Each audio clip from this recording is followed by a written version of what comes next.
क्यों तो घेरत वाली दी पर अरे पर हटी गयो शेडा ना अचन शेड्यूल ना छे बाबा माडूल भले छे अच्छा हां क्यों छोकरी एलसीडी के भजियो થઈ ગયા બે ખબર छोकरी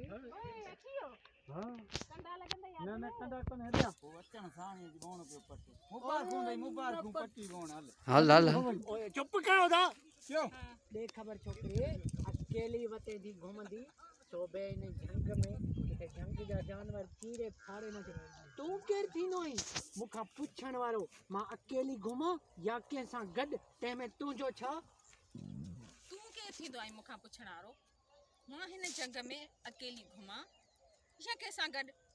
तू जो छा वने मुझो तो सब कुछ वने तू छो जो हिन जंग जो बादशाह आया बादशाह दे छा मां तो सा जबरदस्ती करन न थो चाया इनी करे चवाई थो अच मुझे सीने सा लग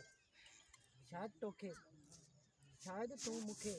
सुनानी न थो तो मां केर आया क्यों शायद तू मुखे सुनानी न थो तो मां केर आया तू केर बेहोजी ते में मुझो छा तू जाबिर खे थी बेजारी इस मां रईस जाफर खान जी धी आया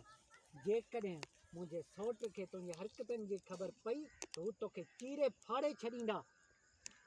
कन्न गाल खोल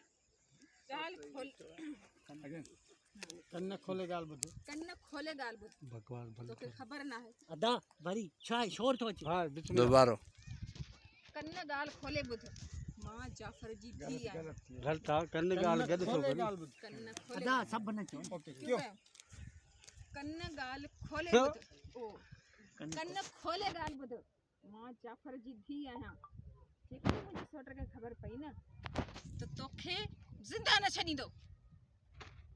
तू जाबिर खे थी बेजारी जेको पान एक पहाड़ है छोकरे हाने तोखे मां पांजे जबर ऐं डाढ़ देखारियो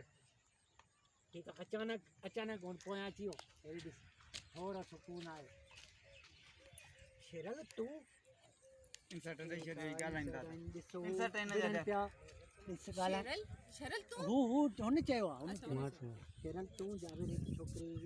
हाणे हुन जा हीरो जा गॾु ठही जेके डायलॉग घणो करे हां इते बस ही थोड़ो इते बस ही अची वियो ओच दे ठीक आहे हाणे कुछ सुकून आयो ठीक आहे वो चए थो हा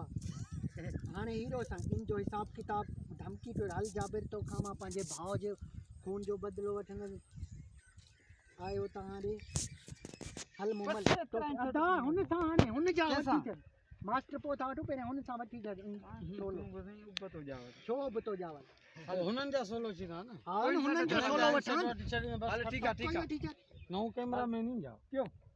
इन जो हिसाब किताब हल मोमल मां तोखे पंहिंजे घर छॾे अचां